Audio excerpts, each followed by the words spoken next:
The Tornavoz is a conical tube beneath the soundboard that extends toward the back of the guitar. It was used by 19th century guitar maker Antonio Torres during his first epoch of building. Three of his most legendary instruments had a Tornavoz. One belonged to Miguel Llobet, another belonged to Francisco Tárrega, and another guitar named La Leona. Hauser used the Tornavoz on several occasions, and in the 1920s and 30s, several Spanish builders utilized it as well.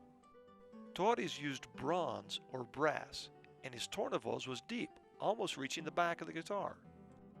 To facilitate the passage of air, small decorative holes, almost like embroidery, were made on the lower edge of the Tornavoz.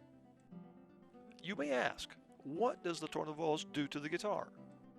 In a nutshell, it lowers the Helmholtz frequency of the body. Properly executed, it has the ability to concentrate and enhance the natural voice of the instrument. Recently, I learned that Brazilian luthier Antonio Tessarin and internationally renowned classical guitarist Paul Galbraith were collaborating on some experiments involving the Tornavoz. Since both live in Brazil, I decided to visit them and see the results firsthand. I wanted to get the opinion of a musician and a luthier about the Tornavoz. First, I dropped by Paul's house and asked his opinion. Here are parts of that conversation. All right, I'm here in São Paulo, Brazil with Paul Galbraith, and he has recently done some research with a Brazilian luthier on the Tornavoz. And so we'd like to ask him a few questions about his experience with the Tornavoz. All right, Paul, I recently learned that you and Antonio Tessarin did some research about the Tornavoz, and I'd like to hear from you what has been your experience. Why would you want to take an expensive guitar like a Rubio and think that you can improve upon it? And why did you think that the Tornavoz would improve upon the sound of your guitar? Well, friends of mine who know a lot about guitars, I don't know so much about guitars myself, friends of mine who really have done a lot of research into guitars, have often talked about Tornavoz and have done their own research and have talked to me over the years about Tornavoz. So it was all something in the back of my mind anyway. But then recently I began to think about how much Tornavoz could actually help these 8-string guitars, which have their own particular problems, which are quite almost independent from the typical problems that a 6-string guitar would have. This particular 8-string model has an extra bass string and an extra treble string. The extra treble string is pitched at A, and the extra low string is pitched like a 7-string typical guitar, B or A.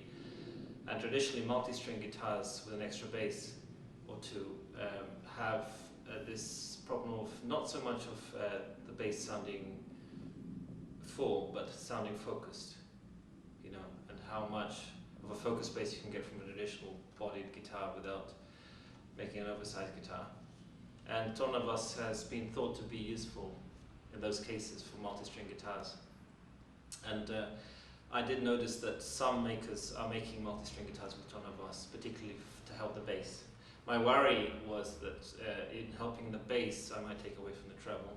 Right. And this particular guitar has an extra treble, so the treble is paramount also to be focused. So you don't want to help one side and lose out on the other. And the way I thought to go with this would be to be very subtle about it, not to have a too deep a Tornavoz, but to have a fairly shallow one.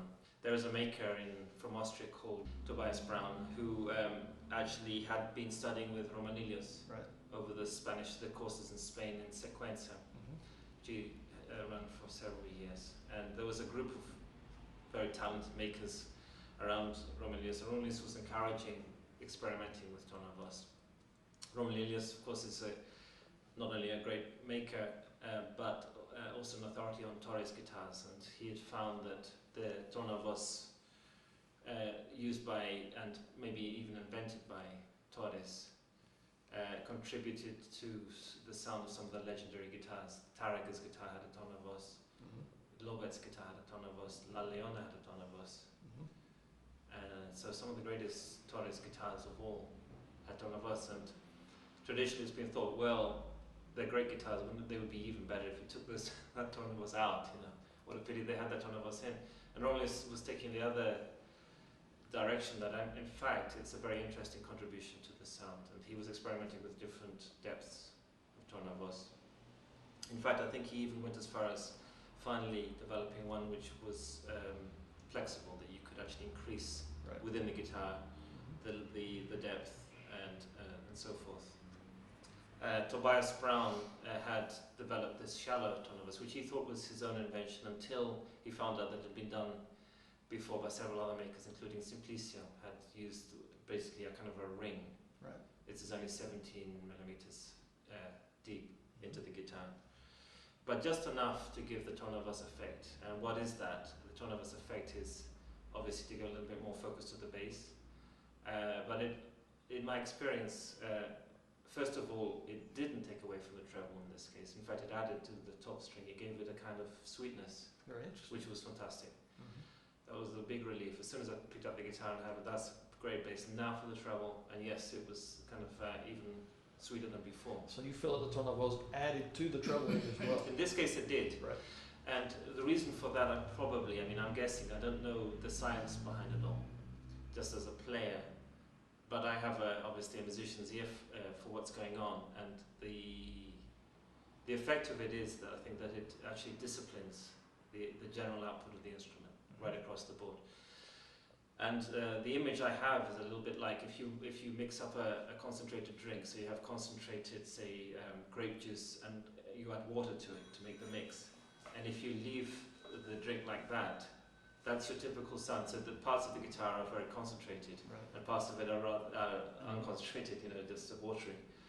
And the effect of the Tornavoz is to mix it up, so that the effect of the whole instrument is uniform. And so some parts are maybe less concentrated. Interesting. But in actual fact, the general quality is very good.